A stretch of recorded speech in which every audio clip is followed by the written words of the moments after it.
Yes sir. ఎగ్జాక్ట్‌గా exactly. 2014లో Chandrababu గారి గెలుపుకి, యాహ్! 2019లో జగన్ గారి ఓటమికి. ఎగ్జాక్ట్‌లీ. ఆయన పని చేసింది ఒకటి అవతలోడిని గెలిపించడానికి, లేకపోతే ఇవతలోడిని ఓడించడానికి. అంతే. నేనేమన్నా ముఖ్యమంత్రి అవుతానని మీకు చెప్పానా? అనేది ఒకటి. ఓకేడా తీసేయండి.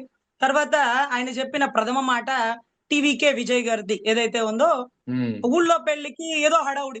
ఏదో హడావుడి. అవును. ఎవరు హడావుడి పడినారంటే, కులం మొత్తం హడావుడి పడింది. అర్రే! అవును. మనోడు కూడా సింగిల్‌గా వస్తే బావుండేది. కొద్దో గొప్పో కొట్టేవాడు. ఇవాళ కాకపోతే రేపన్నా నిలబెట్టుకునేవాళ్ళం. అర్రే! రావడం రావడం చంద్రబాబుని గెలిపించడానికొచ్చినాడు. మళ్ళా తర్వాత విడిగెళ్ళినాడు. మళ్ళీ కలిసిపోయినాడు. అట్ట గాకుండా విడిగా వచ్చుంటే బావుండేది అని మనస్ఫూర్తిగా అనుకున్నది కేవలం అంటే కేవలం కాపు సామాజిక వర్గం. మొన్నటి రోజు కడప నుంచి అనుకుంటండి రాజంపేట నుంచి హరిరాయల్ అనే వ్యక్తి తన మొహం మీద తనే ఊసుకున్నాడు.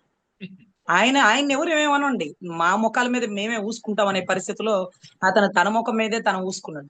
అంటే దానికి కారణం ఏంటంటే కేవలం ఆయన ముఖ్యమంత్రి అవ్వగలడు. ఇవాళ కాకపోతే రేపైనా నిలబడితే ఓర్పుగా అనే భావన కలిగింది కేవలం కాపు సామాజిక వర్గంలో మాత్రమే. హ్మ్. జన సైనికుల్లో కాదండి. కాపు సామాజిక వర్గంలో. అంటే ఇవాళ మరి మనం ఎవరిని గురించి మాట్లాడాం? ఊళ్ళో పెళ్ళికి ఎవరు హడావుడి?